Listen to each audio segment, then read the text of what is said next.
Donc, notre première présentatrice aujourd'hui, c'est Mme Caroline Thivierge. Caroline a réalisé sa recherche dans le cadre de sa maîtrise en gestion de l'environnement à l'Université de Sherbrooke, sous la supervision des professeurs Alain Letourneau et Mélanie Trudel. Alors, boursière du risque, sa présentation porte sur les stratégies d'adaptation aux inondations à l'échelle régionale avec le cas de la MRC de Vaudreuil-Soulanges. Caroline travaille maintenant comme coordonnatrice de projet au comité ZIP du Haut-Saint-Laurent et prévoit éventuellement débuter un doctorat à l'Université du Québec en Outaouais. Alors, Caroline, à toi la parole. Oui, merci.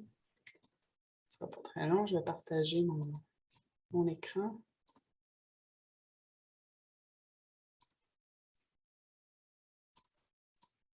Vous voyez bien? Parfait. Donc, ben voilà, bonjour.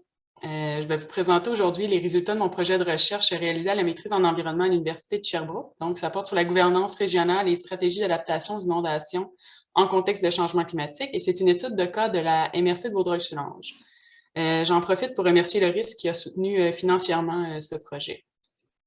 J'ai été bien présentée, je crois, fait que je vais passer directement au vif du sujet. Donc, la présentation va débuter par une brève mise en contexte, puis la question de recherche, les objectifs et l'approche méthodologique vont être présentés. Puis, on terminera par le cœur de la présentation, soit les résultats, puis avant de conclure avec les limites de la recherche. La MRC de Vaudreuil-Soulanges est située à l'ouest de l'île de Montréal, donc c'est à la frontière de l'Ontario. Elle est bordée par la rivière des Outaouais au nord, puis au sud par le fleuve Saint-Laurent. Donc, ces deux cours d'eau qui sont régulés par des infrastructures hydroélectriques.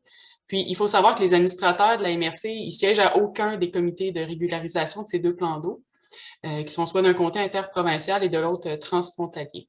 Il y a 11 municipalités qui sont comprises dans la communauté métropolitaine de Montréal. La population est en croissance, notamment dans les villes qui sont riveraines à la rivière des Outaouais, au lac des Deux-Montagnes et du lac Saint-Louis. Les infrastructures de transport sont très importantes pour l'économie, mais aussi pour les citoyens, parce que près de la moitié d'entre eux empruntent un pont quotidiennement pour se rendre au travail. Il y a aussi la jonction des autoroutes 20, 30 et 40 sur ce territoire.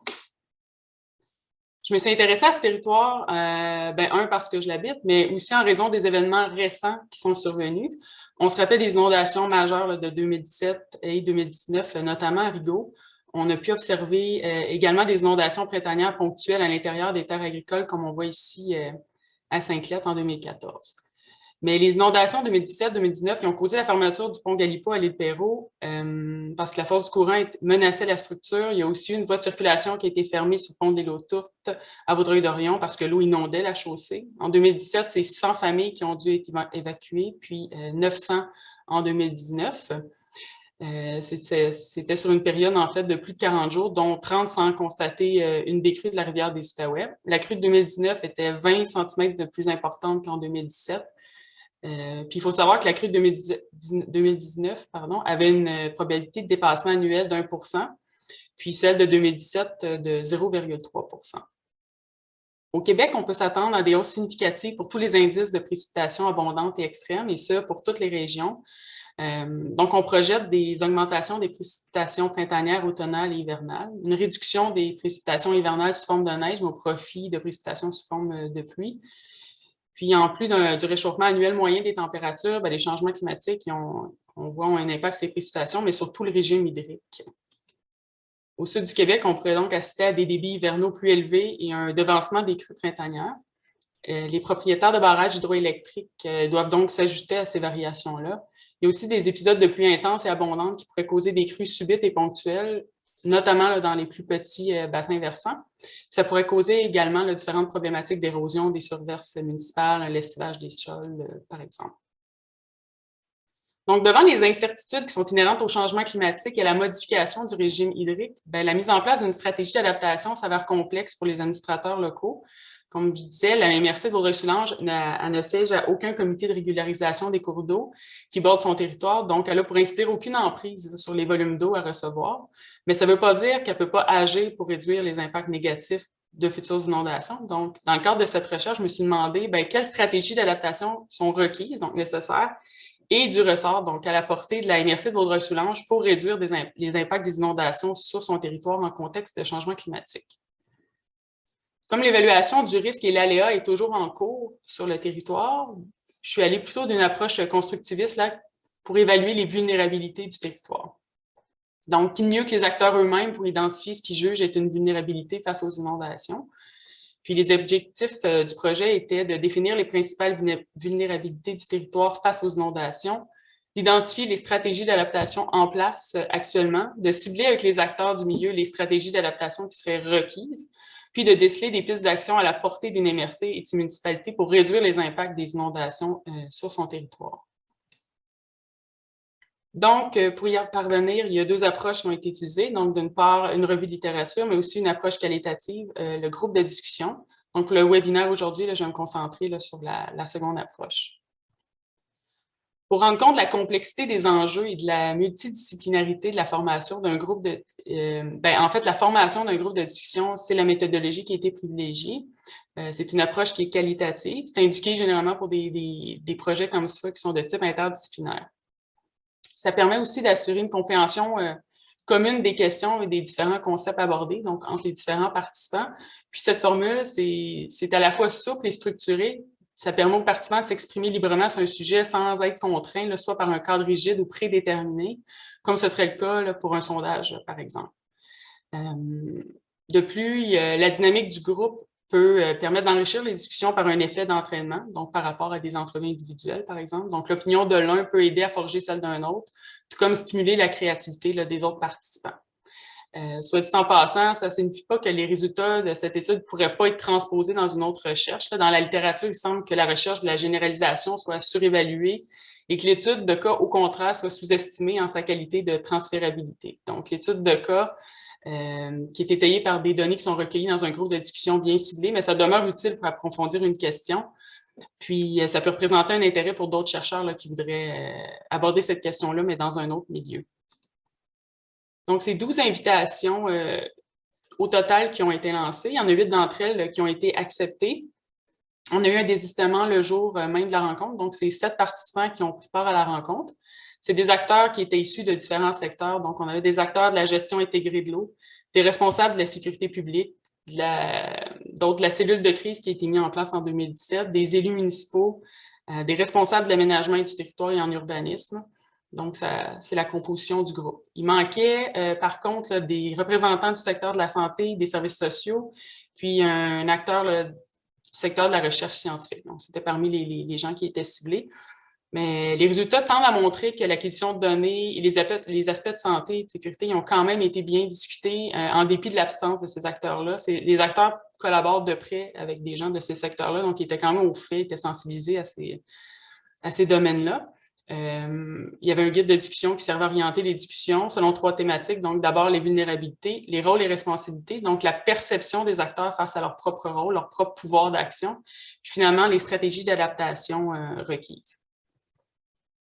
Pour la compilation des résultats, toutes contraintes, limites, obstacles ou enjeux de sécurité qui sont liés en fait aux inondations passées, qui ont été énoncés par les participants, ils ont été d'abord identifiés et classés selon leurs similitudes. Puis, il y a 7 grands thèmes qui se sont ensuite dégagés, qu'on voit sur la diapo, et que ça constitue en fait les vulnérabilités du territoire selon les participants au groupe de discussion. Donc, d'emblée, vous remarquerez que les facteurs sociaux sont mieux maîtrisés par les participants, puis sont donc davantage représentés dans les résultats.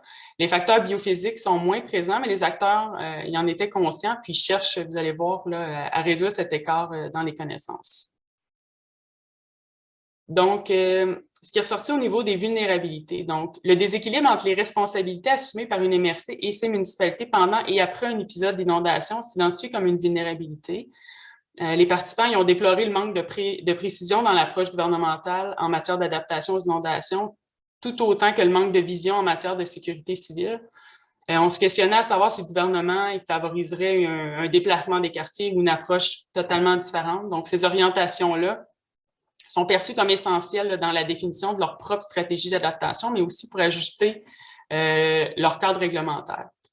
On soulève également des enjeux au niveau de la gestion intégrée de l'eau, donc en raison de la superficie des bassins versants en cause, mais aussi par la multiplicité des acteurs et l'absence d'instances communes pour réunir les comités de régularisation du fleuve et de la rivière des Outaouais. Donc, la gestion intégrée de l'eau, c'est une vulnérabilité, en tout cas un enjeu. les communications sont identifiées aussi comme une vulnérabilité importante, d'abord avec les citoyens. Il y en a plusieurs qui ont refusé de quitter leur domicile lors d'inondations. Puis il faut savoir que pendant une inondation, bien évidemment, on coupe le courant électrique. Donc, ceux-ci se retrouvent souvent sans moyen de pouvoir, par exemple, recharger leur cellulaire. Donc, on n'est plus en mesure de les contacter. Puis ça peut mettre en danger, en fait, les équipes d'urgence qui doivent alors aller sur l'eau. Puis souvent, les courants sont forts, là, donc pour aller vérifier si tout va bien ou si les gens veulent finalement être évacués. Donc, il y a des problèmes de communication aussi avec les différents ministères qui sont soulevés, dont des informations qui sont contradictoires, qui arrivaient au compte-gouttes aussi. Puis, il y a aussi des fermetures de routes qui sont survenues là, sans préavis là, auprès des administrateurs publics. En termes d'aménagement et d'infrastructure, on reconnaît que les rives sont extrêmement développées, que les résidences ne sont pas construites de façon résiliente, qu'il reste très peu de milieux humides pouvant agir comme zone tampon. Aussi, la méconnaissance des plans d'urgence du ministère des Transports est identifiée comme une vulnérabilité parce que pour eux, c'est impossible de savoir à ce jour ce qui se passerait si le pont des Îles-aux-Tourtes et le pont Galipeau devaient être fermés simultanément, par exemple. Donc, ils n'ont pas ces informations-là. Le cadre réglementaire actuel entourant les zones inondables est identifié aussi comme une vulnérabilité au sens où il repose présentement sur une cartographie qui nécessite une mise à jour. On constate une compréhension inégale aussi de la problématique des inondations et des changements climatiques entre les différentes municipalités. Ça diffère en fait si ont été fortement ou peu impactés lors des crues récentes. Donc, la réglementation en vigueur dans ces municipalités ou son application, ça peut refléter en fait la perception que les administrateurs locaux ont des risques qui pèsent sur leur territoire en fait ou sur leur communauté. Il y a également un manque de ressources financières et humaines pour faire appliquer la réglementation, notamment à l'égard des bandes riveraines en milieu agricole. On reconnaît l'utilité de ces aménagements pour réduire l'érosion et le ruissellement, mais on soulève également des enjeux politiques pour les agriculteurs comme une trop grande proximité en fait entre l'inspecteur et le citoyen ou encore une question d'appui électoral. Au niveau économique, une succession d'inondations comme celle-ci, ça amène une pression immense sur les finances des municipalités impactées. Donc, au moment du groupe de discussion, certains étaient toujours en attente de remboursement du gouvernement provincial pour les inondations de 2017. Donc, pour eux, au niveau budgétaire, ils doivent se retrouver à essayer d'équilibrer ça. Donc, souvent, c'est par des hausses de taxes qui vont aller, mais ça peut rebuter de nouveaux citoyens, puis ça peut nuire au développement de la ville ultimement. Il faut rappeler aussi que les résidences inondées et démolies ne rapportent plus la même chose, voire plus du tout. Puis donc, ça a une incidence sur le budget de la ville, les contraintes budgétaires, donc, s'accumulent. Malgré ces inondations majeures-là, il persiste quand même un engouement pour les terrains riverains. Puis, il y a quand même des gens qui décident de vouloir s'y bâtir. Là. Donc, on constate qu'il y a une inégalité dans la perception du risque. Puis ça peut se refléter autrement aussi, à titre d'exemple. Il y a certains citoyens dont la maison était complètement entourée d'eau, mais qui ne se croyaient pas en danger parce que l'eau n'était pas encore entrée là, dans le sous-sol, mais il n'y avait plus contact du tout avec le reste de la ville. Là. Il n'y avait plus de route accessible. Donc, ce type de situation-là, c'est identifié par les participants comme une vulnérabilité humaine et sociale au sens où la perception du risque d'un citoyen peut engendrer un risque pour la santé et l'intégrité des équipes de sécurité civile qui vont mettre en danger leur vie, en fait, là, si jamais il y a un sauvetage qui s'avérait nécessaire. Puis, les participants soulignent que les enjeux de santé mentale des citoyens sont reconnus et traités dans une certaine mesure par le gouvernement, mais que les administrations publiques et les humains qui les composent, en fait, sont oubliés une fois que la crise est terminée. Donc, on s'est senti abandonnés, malgré que c'est quand même des événements là, particulièrement troublants et difficiles pour eux. Les participants du groupe ont relevé que plusieurs données étaient manquantes pour les aider à évaluer le risque d'inondation sur leur territoire, que ce soit sur l'érosion, mais aussi au niveau des différents cours d'eau du territoire.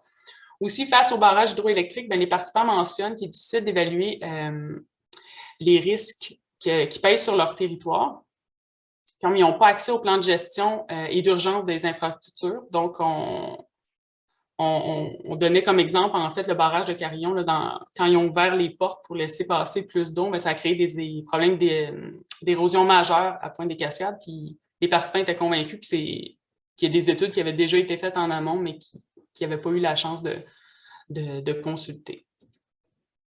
Donc, malgré ces vulnérabilités-là, Vaudreuil-Soulanges a plusieurs forces qui contribuent à sa capacité d'adaptation. Ses plans d'urgence sont à jour. Les événements récents l'ont amené à mettre à profit leurs compétences en mobilisation et en concertation, notamment par la création d'une cellule de crise en 2017. La MRC a commencé à mettre en place une stratégie d'adaptation qui correspond aux 4 axes du plan de protection du territoire face aux inondations. Donc, on débute par la mise à jour de la cartographie des zones inondables en vue de pouvoir ajuster le schéma d'aménagement et la réglementation en vigueur. Puis, on cherche à mieux planifier les prochaines interventions en misant sur l'acquisition de connaissances sur les cours d'eau et le territoire.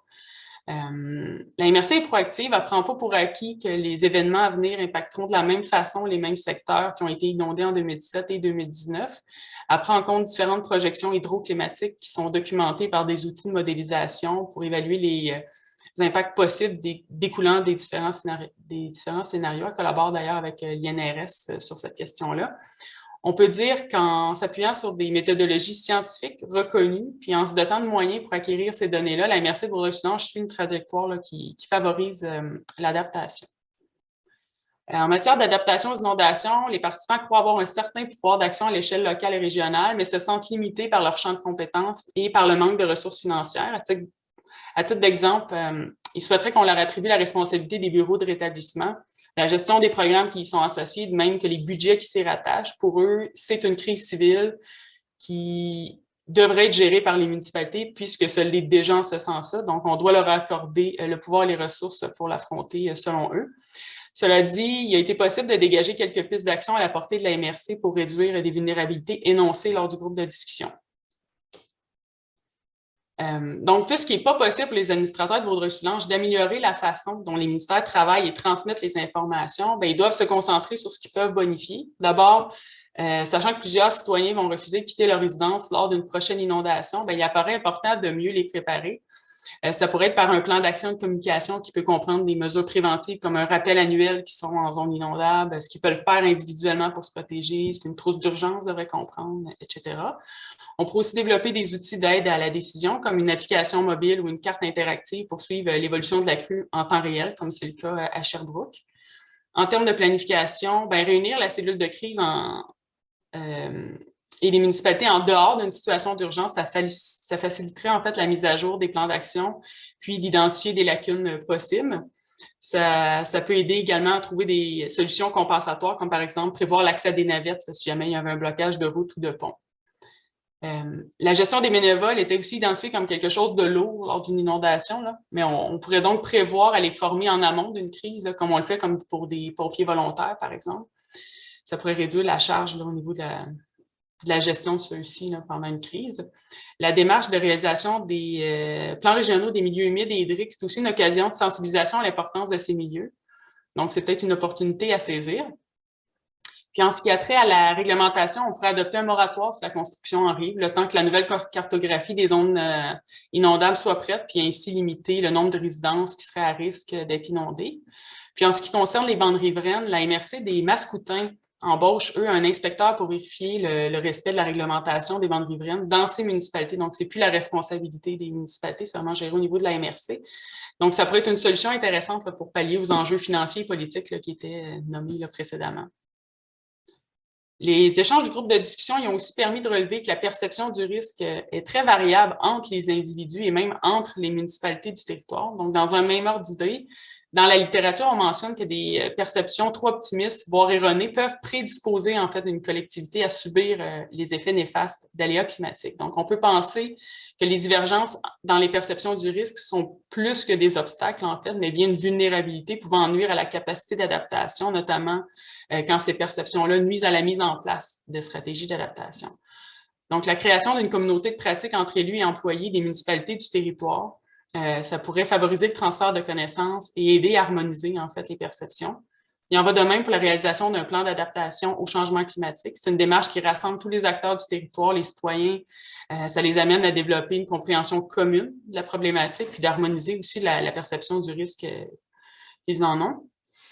Puis la question de la santé mentale des administrateurs et des employés des municipalités, ben, c'est une action aussi qui est à la portée des acteurs. Donc, on peut offrir des espaces d'échange entre ces personnes ou du moins les sonder sur leurs besoins afin de mettre en place les outils de support nécessaires. Puis finalement, les actions d'acquisition de connaissances sont entamées sur le territoire, mais ils peuvent être élargis à d'autres thématiques qui les préoccupent, comme l'érosion ou sur l'habitat du poisson. Par exemple, si jamais on souhaite faire l'installation d'un ouvrage de protection permanent, bien, le ministère de l'Environnement va nécessairement demander ce type d'études-là, donc on pourrait déjà penser à les réaliser. Il y a aussi été question que le gouvernement provincial accorde une attention insuffisante à la variation du niveau des Grands Lacs. Donc, une veille stratégique pourrait être mise en place à l'échelle de la MRC afin d'en faire le suivi, puis d'intégrer ces données-là, en fait, dans les efforts de modélisation des inondations.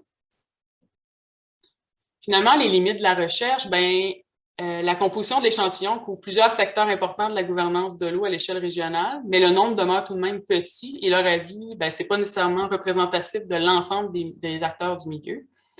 Puis, il y a certains sujets qui ont pu être moins bien couverts compte tenu de la durée de la rencontre. Les participants ont d'ailleurs mentionné qu'on aurait pu en parler encore 2 heures de plus. Il faut dire qu'il n'y avait pas eu la chance de se réunir, en fait, depuis la dernière inondation. Aussi, en garantissant l'anonymat des participants, cette recherche a permis à ces acteurs-là, en fait, de s'exprimer librement. Il y avait quand même des enjeux politiques, donc c'est pour ça qu'on est allé on a anonymisé tout ça. Mais cette approche-là, ça rend difficile la validation là, des résultats par les pairs. Donc, le verbatim peut être consulté suivant l'approbation du comité d'éthique, mais pour une plus grande transparence et permettre à d'autres chercheurs de valider les résultats, il serait important d'obtenir le consentement des participants pour rendre disponible le verbatim lors de la publication des résultats. Puis, je pense qu'il sera opportun de reproduire cette recherche-là dans d'autres régions récemment impactées par des inondations consécutives, comme ce fut le cas là, dans cette étude, pour en comparer les résultats. En conclusion, il faut se rappeler que l'adaptation, c'est un processus qui est dynamique, tout comme les changements climatiques. Donc, il est important de développer ces connaissances en continu et de veiller à sensibiliser et concerter les acteurs du milieu afin de garder une compréhension commune des enjeux et d'harmoniser les perceptions. Le tout pour favoriser l'adhésion aux stratégies d'adaptation. Merci.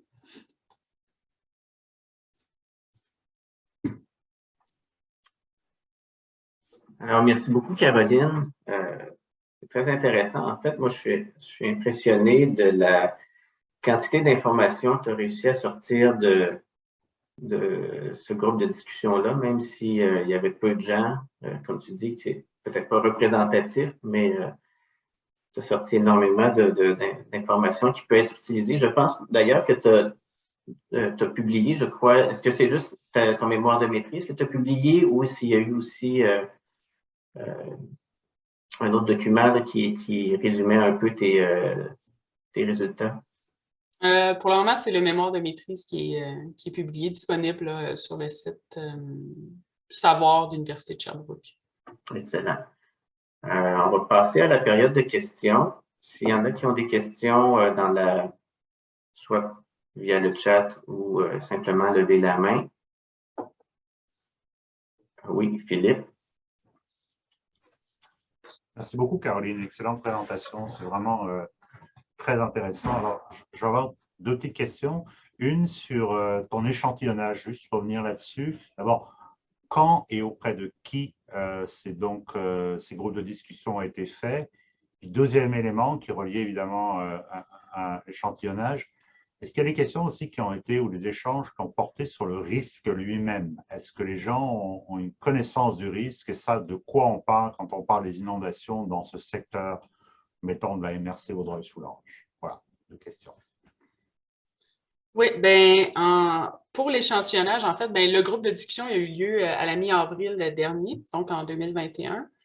Donc, la sélection, en fait, des participants a été faite à l'hiver, en fait. Puis, on a vraiment sélectionné des gens qui avaient des postes clés. Donc, ce n'est pas des employés ou des gens qui sont en poste je veux dire, des subordonnés, en fait. Donc, c'était tous des acteurs décisionnels dans leur champ d'activité.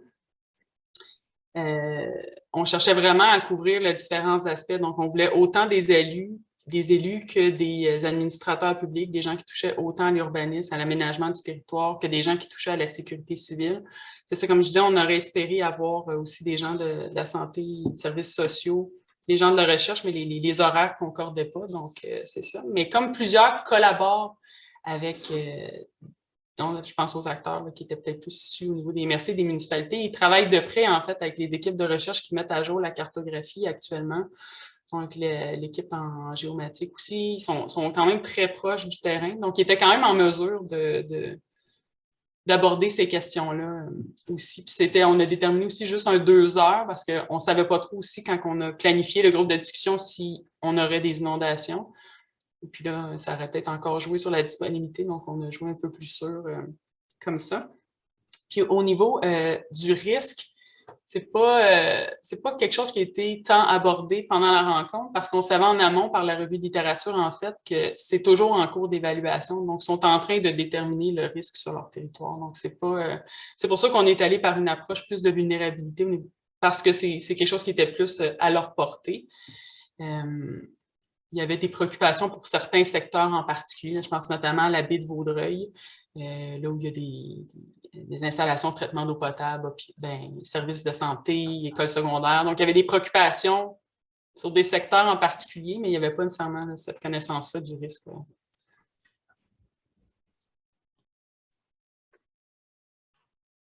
Est-ce qu'il y a d'autres personnes qui auraient des questions?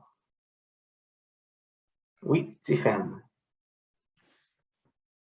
Bonjour, oups, j'ai de la misère avec mes vidéos. Bonjour. C'était super intéressant, merci. Puis je me demandais par rapport à la santé mentale des personnes qui sont touchées, est-ce que c'est quelque chose vers lequel est-ce que les liens, là, je comprends que les gens du réseau de la santé et des services sociaux n'étaient pas là, mais est-ce que c'est quelque chose que les gens qui étaient là arrivaient à discuter? Est-ce qu'ils connaissaient les ressources? C'est ça, ma question n'est pas super claire et très large. Est-ce que tu disais que les gens avaient quand même été capables d'en parler, là, puis je voulais juste savoir un peu plus, c'est ça, est-ce qu'ils connaissaient bien les ressources? Est-ce que les gens disaient qu'ils manquaient peut-être de suivi là, une fois que... Mais c'est ça, c'est qu'en fait, il y avait des enjeux. En fait, ils connaissaient les services, il y avait les bureaux là, d'urgence, en fait, dans leurs différentes municipalités pour recevoir les citoyens puis les envoyer vers les équipes là, du SISMO, dans ce cas-ci, on est en Montérégie-Ouest. Ce qui était plus nommé, en fait, eux, il y avait une difficulté, tous les jours, ils doivent recevoir des gens qui sont en train de tout perdre.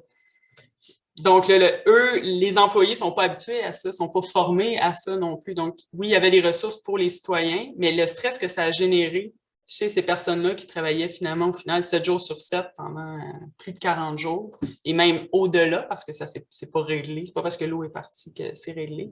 Donc, les enjeux de santé mentale, quand ils ont été discutés, là, c'était vraiment au niveau là, de l'administration puis des employés qui, eux, n'ont pas eu le support.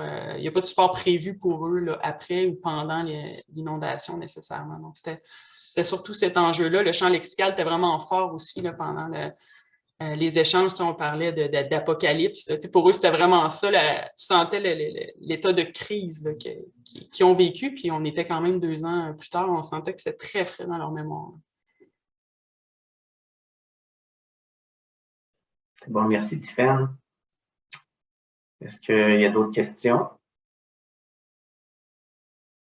Moi, j'en aurais une dernière, peut-être, Caroline.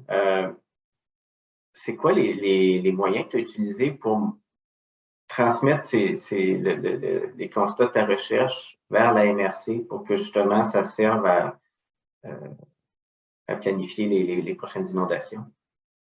Oui, à ce stade-ci, le mémoire leur a été fourni, puis je suis en attente de pouvoir faire une présentation, en fait, auprès de leur comité de gestion de l'eau sur le territoire. Donc, je vais être invitée à leur faire la présentation des différentes mesures qui leur sont proposées. Excellent. Je te remercie beaucoup. Merci. Ah, j'ai une question.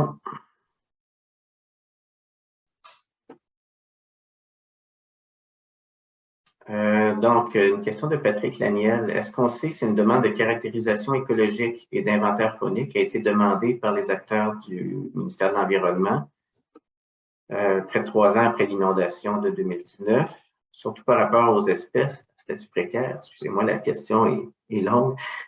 Dont le petit Blongios qui niche quasi assurément en bordure de la rivière des Outaouais, entre autres. Est-ce que tu veux que je répète la question, Caroline? Non, c'est bon, je l'ai affiché en même temps c'est bon. pour bien suivre. En fait, j'ai abordé en fait ce point-là de caractérisation là, qui pourrait être fait en amont. C'est notamment en raison du secteur de la baie de Vaudreuil. Il y avait eu des demandes en fait du maire de cette municipalité-là pour installer une digue temporaire. Puis quelque chose qui était difficile pour eux, vous pourriez le voir là, dans dans les différents journaux là, en ligne. On peut voir les échanges qu'il y avait eu à ce moment-là. Le ministère, en fait, les mêmes règles continuent de s'appliquer, même si on est en situation d'urgence. Donc, on demande une étude de caractérisation si on veut mettre même un ouvrage temporaire pour réduire les impacts négatifs d'inondation sur un secteur en particulier. Donc, pour eux, c'était comme épouvantable, mais je ne crois pas qu'ils sont allés de l'avant parce que la digue, il n'y en a pas eu d'installé à ce moment-là. Donc, il n'y a pas eu ces études-là, à ma connaissance. Je ne pense pas que c'est lieu du côté de la ville. Puis le ministère, de son côté, il a demandé ce qui est demandé dans sa réglementation, mais comme ils n'ont pas été de l'avant, je ne pense pas que c'est arrivé. Parfait. Oui, Patrick, si vous voulez élaborer là-dessus.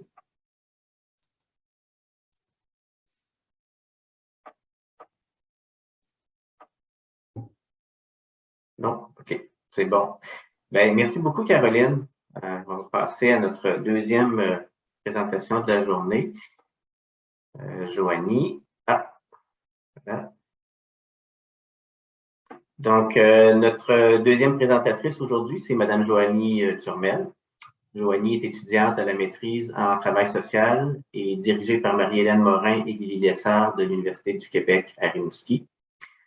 Joanie possède un DEC en éducation spécialisée, un baccalauréat en travail social et une riche expérience professionnelle sur la problématique justement de la santé mentale. Boursière du risque, son projet s'intéresse aux impacts psychosociaux et aux stratégies adaptatives employées par les hommes en regard des mesures d'atténuation du risque qui ont été déployées dans un contexte de changement climatique à la suite des inondations printanières majeures survenues en Chaudière-Appalaches en 2019. Alors, Joanie, ça serait à toi la parole. Je t'invite à partager ta présentation. Parfait. Merci pour la présentation, M. Gauthier. Et merci, Caroline, pour la présentation aussi avant moi. C'était super intéressant. Est-ce que vous m'entendez bien? Tout est beau, M. Gauthier? Pas de problème? Parfait, super. Super. Fait que, un peu comme M. Gauthier m'a présenté, je suis Joanie Turmel, je suis travailleuse sociale et étudiante aussi à la maîtrise en travail social à l'UQAR. Je suis vraiment contente d'être présente aujourd'hui pour vous parler en fait des besoins psychosociaux des hommes qui ont été touchés par les mesures d'atténuation du risque qui ont été déployées après les inondations de 2019 en Chaudière-Appalaches. Je vais vous expliquer un petit peu plus tard dans le cadre de ma présentation là, au niveau des mesures d'atténuation du risque sur lesquelles je me suis penchée. Je tiens également à remercier le risque pour le soutien financier là, dans le cadre de mon projet et également ma direction de maîtrise, là, Mme Morin et Mme Lessard. Alors, au niveau de ma présentation, je vais commencer avec une courte mise en contexte au niveau des inondations de 2019, mais plus spécifiquement au niveau de la MRC de la Nouvelle-Beauce, qui est située dans la région de Chaudière-Appalaches.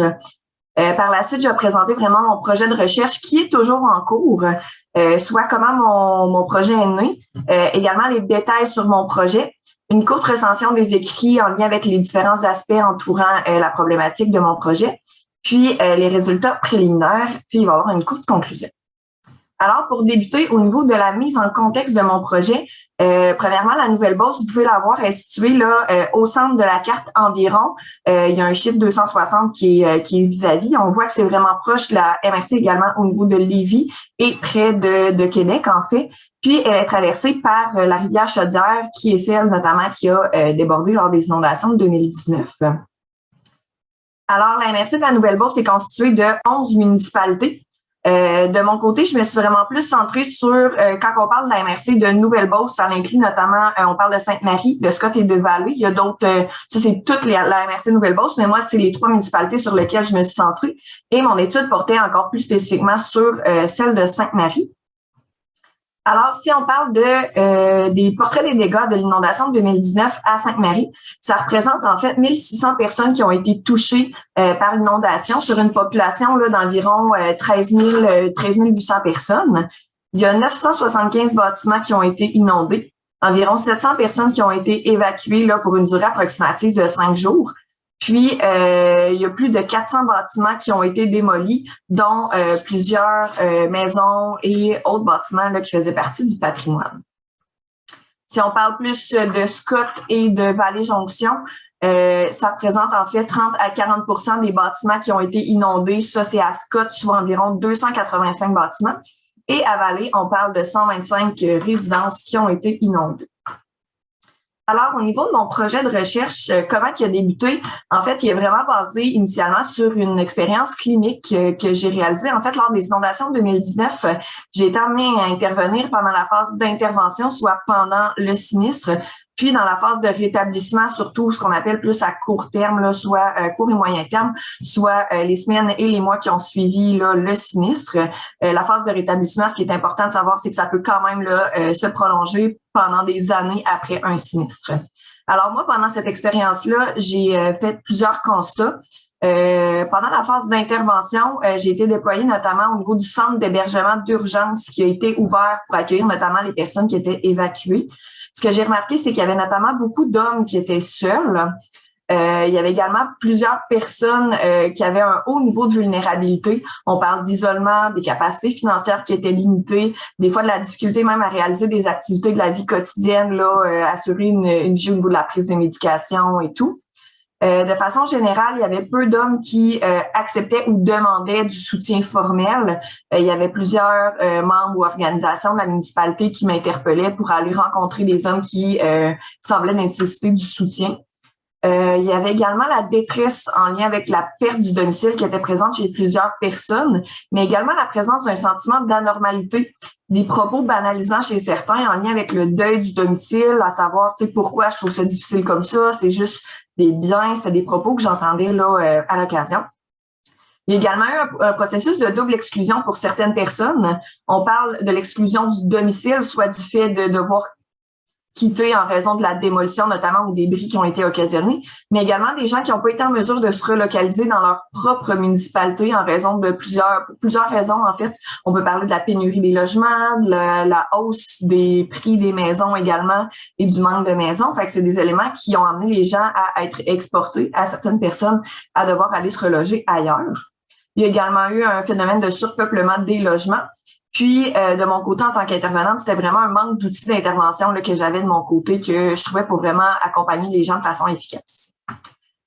Si on parle des impacts, en fait, de façon générale, des catastrophes découlant des changements climatiques, en fait, on peut voir que ça peut occasionner, si vous regardez à votre gauche, des impacts au niveau de la communauté. On peut parler d'impacts économiques, d'impacts sociaux, d'impacts démographiques. On peut parler de difficultés financières, on peut parler de déplacement des populations, d'impacts au niveau de l'environnement également. Il y a également des impacts au niveau de la santé physique. Par exemple, si on parle d'incendie, il peut y avoir des impacts directs. On peut parler de fumée, de brûlure au niveau des gens. Puis, il peut y avoir des impacts également au niveau de la santé mentale. On peut parler de différents traumatismes, de la solastalgie, soit le fait d'un sentiment de vide, de manque en lien avec l'environnement dans lequel on vivait préalablement qui a été détruit.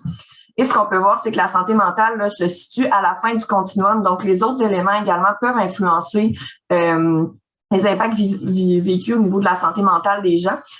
Si on donne juste un exemple en bas, on peut voir que tout ce qui est déplacement de population, la pauvreté, l'isolement peut vraiment venir influencer là, les impacts psychosociaux des gens. Alors, quand je parlais un petit peu plus tôt de mesures qui visent à réduire des mesures d'atténuation du risque, en fait, c'est des mesures qui visent à réduire de façon durable les conséquences qui sont liées au sinistre. Il peut y avoir des mesures qui sont structurelles, on peut parler de digues, de barrages, et des mesures qui sont non structurelles, comme la démolition de bâtiments, le déplacement des populations, la redéfinition des zones inondables. Alors, dans le cadre de mon projet, moi, je me suis vraiment plus centrée sur les mesures qu'on appelle non structurelles. Alors, mon projet, en fait, le but, c'est de documenter les besoins psychosociaux des hommes. Initialement, c'était vraiment au niveau de la communauté locale du Vieux-Sainte-Marie que je vous ai présenté précédemment, qui ont été touchés par la démolition de leur domicile après les inondations de 2019 en Chaudière-Appalaches. Alors, c'était les hommes qui étaient vraiment propriétaires de leur domicile. Puis, comme je vous ai dit, là, il y a quand même certains participants de SCOT notamment qui ont été acceptés, là, qui ont été également touchés par le même sinistre dans le cadre de cet événement-là. Alors, les objectifs de mon projet, c'est de documenter, oui, les impacts psychosociaux, identifier les stratégies adaptatives qui ont été employées par ces hommes-là pour s'adapter soit aux impacts, soit aux différents changements qui étaient occasionnés par le sinistre, par cet événement-là. De dégager les besoins des hommes, autant les besoins qui ont eu lieu pendant tout ce processus-là, mais également les besoins qui peuvent être encore d'actualité. puis de formuler des recommandations basées sur les forces et les ressources des hommes et de la communauté. En fait, ce que je vais, c'est vraiment d'intégrer en fait ces recommandations-là dans un plan d'action qui est en cours d'élaboration, en fait, dans un autre projet sur lequel j'ai contribué, soit le projet qu'on appelle Cassiopée, qui vise à évaluer en fait la capacité d'adaptation du système de santé et des services sociaux à prévenir les impacts sociaux les impacts psychosociaux des événements météorologiques extrêmes. Alors, comment j'ai fait ça ou comment je suis en train de faire ça, parce qu'il est encore en cours mon projet, j'ai réalisé en fait des entretiens semi-dirigés basés sur la méthode Photo Voice et le récit de vie. En fait, moi, je demandais aux hommes de choisir un objet, une photo ou un élément en fait qui était significatif pour eux, qui représentait leur expérience en lien avec la démolition de leur domicile. Puis, à partir de ça, je leur demandais de me raconter vraiment leur expérience. Il y a un groupe de discussion également qui va être à venir, qui est pas obligatoire en fait pour les participants, qui est vraiment réalisé dans une perspective de valider les données qui ont été avancées, mais également d'échanger sur les recommandations qui vont être émises à la suite du projet. Présentement, je suis vraiment dans l'analyse thématique des données, qui est basée en fait sur les 3 thèmes que j'ai parlé là précédemment, dont les besoins, les impacts et les stratégies, mais également qui est basée sur le cadre d'analyse qui est adapté de Schultz et Hall 2017 que je vais vous présenter dans la diapositive suivante. Puis, de mon côté, j'utilise vraiment une approche collaborative, une perspective salutogène. Alors, j'y vais vraiment dans une perspective de co-construction des connaissances. Pour ma part, les hommes que je rencontre, c'est des experts de vécu. C'est eux qui ont comme une certaine connaissance, en fait, de la problématique. Puis, j'y vais vraiment dans la reconnaissance de leurs forces dans le cadre du projet. Alors, le cadre d'analyse que je vous parlais là précédemment, le Disaster Ecology Model, si vous voyez, en fait, au centre, on peut voir la Forces of Harm. Ça représente tout ce qui est l'exposition aux événements météorologiques extrêmes, les pertes qui peuvent avoir lieu, les différents changements qui ont un impact, en fait, sur la population affectée, affected population, ce qui représente, en fait, les personnes ou les communautés qui sont touchées soit directement ou indirectement par les impacts précédents. Ce qu'on voit en fait, tout ce qui est le système écologique, l'écologie en fait autour, les différents niveaux, soit il y a le niveau individuel et familial, le niveau de la communauté et le niveau sociétal, qui vont avoir un impact, en fait, sur le degré d'impact psychologique et physique qui peuvent être vécus par la population. Alors, on voit qu'il y a des éléments qui sont des facteurs de risque, puis il y a des éléments qui sont des facteurs qu'on appelle de résilience ou des facteurs plus de protection qui vont vraiment venir influencer, en fait, les impacts qui sont vécus.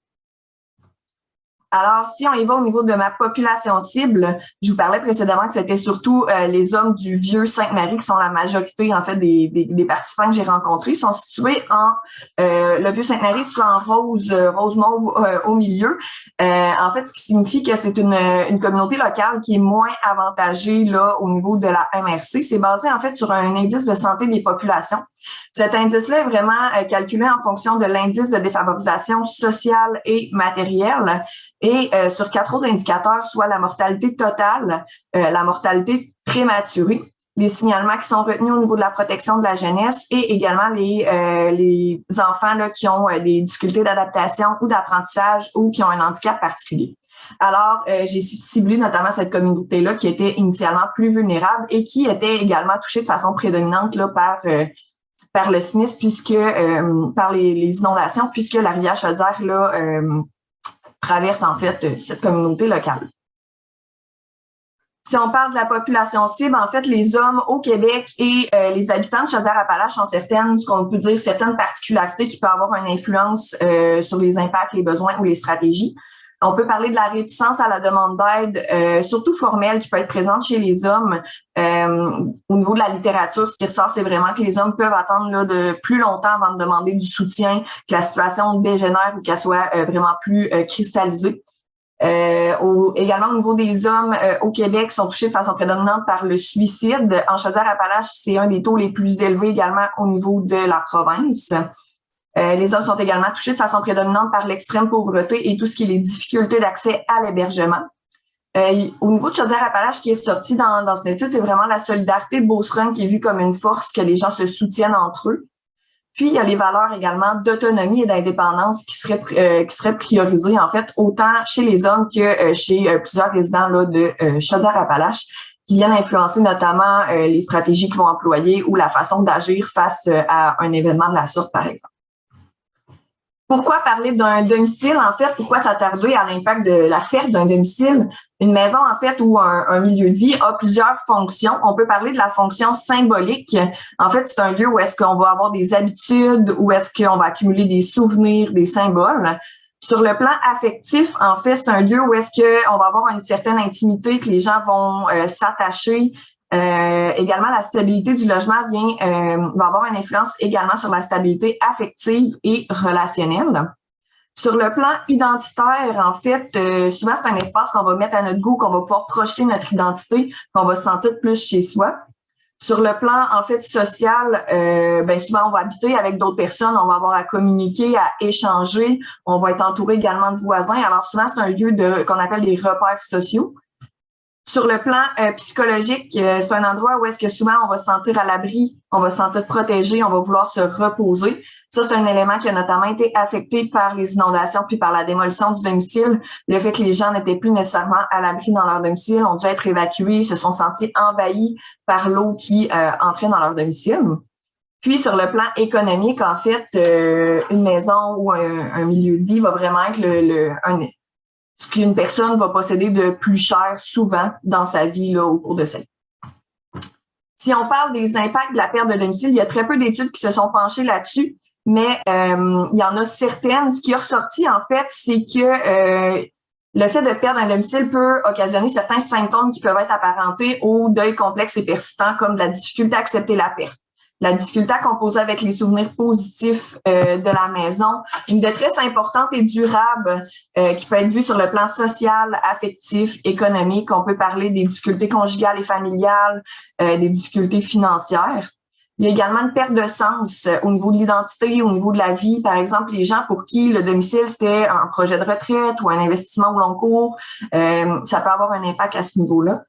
Il y a d'autres impacts psychosociaux qui ont également été rapportés dans la littérature, dont une diminution de la confiance envers les autorités en lien avec la façon dont ça a été géré, les différentes mesures qui ont été mises en place. La perte du patrimoine environnemental, comme je vous apportais plus tôt, suite à l'inondation de 2019, il y a eu plusieurs bâtiments patrimoniaux qui ont été éradiqués en fait dans les municipalités qui ont été touchées, dont celle de Sainte-Marie. Puis la reconstruction post-sinistre qui peut occasionner du stress, de l'incertitude et la présence là, de symptômes d'anxiété et dépression. Qu'est-ce qui va venir influencer en fait l'ampleur et les degrés de ces impacts-là? Il y a notamment l'attachement et le niveau d'investissement envers le domicile. Est-ce que les gens avaient travaillé beaucoup pour le mettre à leur goût? Est-ce qu'ils étaient attachés? Est-ce que c'est un milieu important pour eux? La sévérité des dommages et des pertes qui vont influencer en fait les symptômes dépressifs et anxieux. Le fait d'être évacué ou pas. La culture et la personnalité, par exemple, est-ce qu'une personne croit qu'elle a les ressources nécessaires pour surmonter en fait cette épreuve-là ou elle a vraiment de la difficulté à concevoir qu'elle va pouvoir s'adapter à un nouveau milieu de vie? Et les démarches administratives également qui peuvent créer de la confusion ou du stress là, chez les gens qui doivent les réaliser. Alors, les résultats préliminaires de mon étude jusqu'à maintenant, en fait, ma collecte de données est terminée. J'ai rencontré 13 participants. 9 participants qui provenaient de Sainte-Marie, 3 de Scott et un proche d'homme qui ont perdu leur domicile.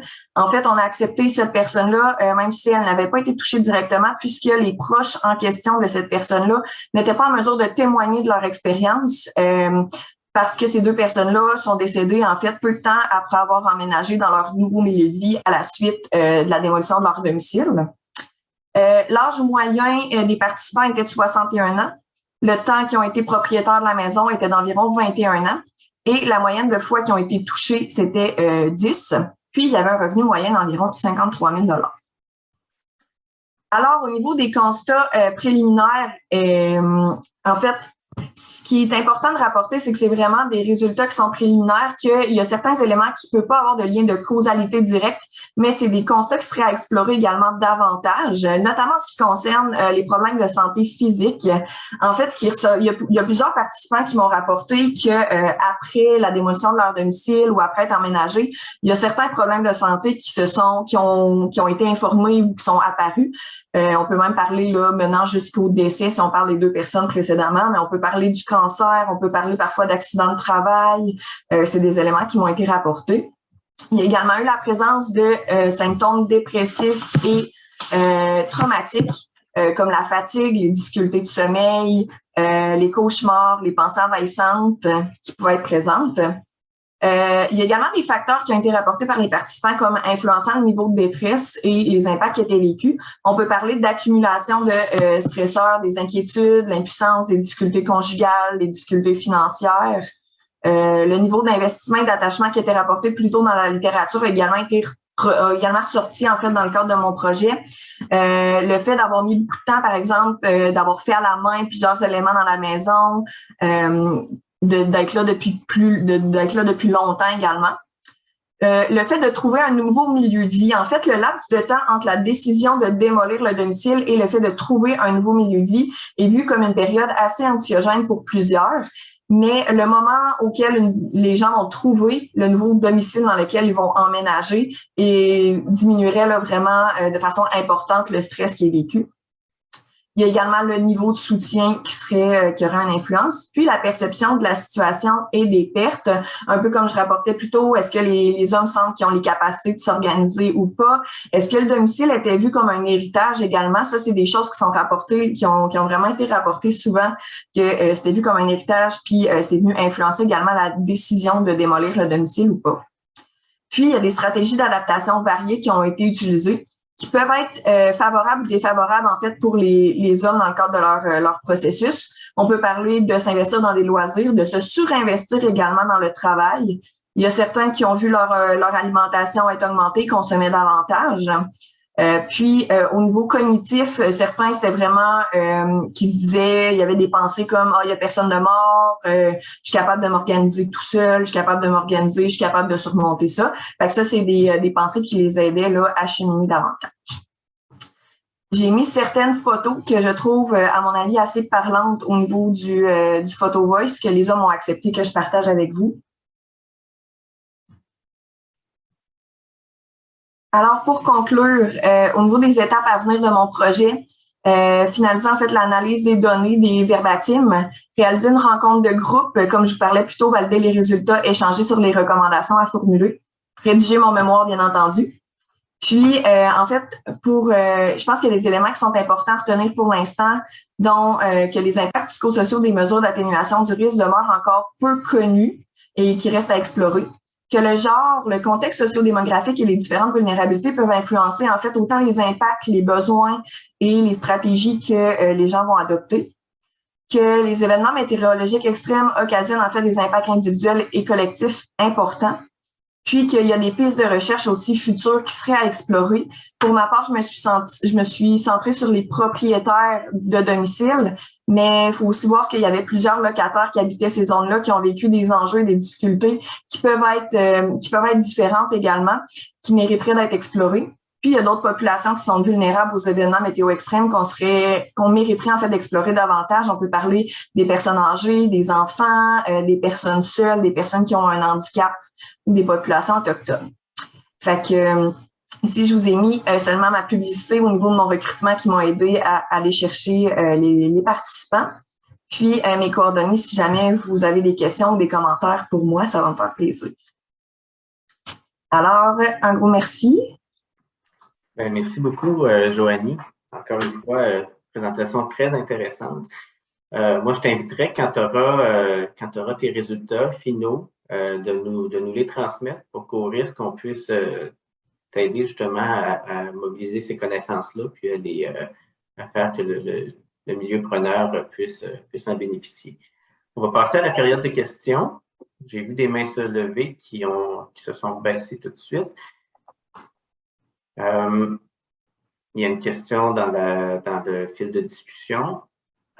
Caroline m'a fait 2 questions. Un, d'abord, comme c'est un sujet sensible et qui demande de s'exprimer sur un événement traumatisant, est-ce que le recrutement a été difficile?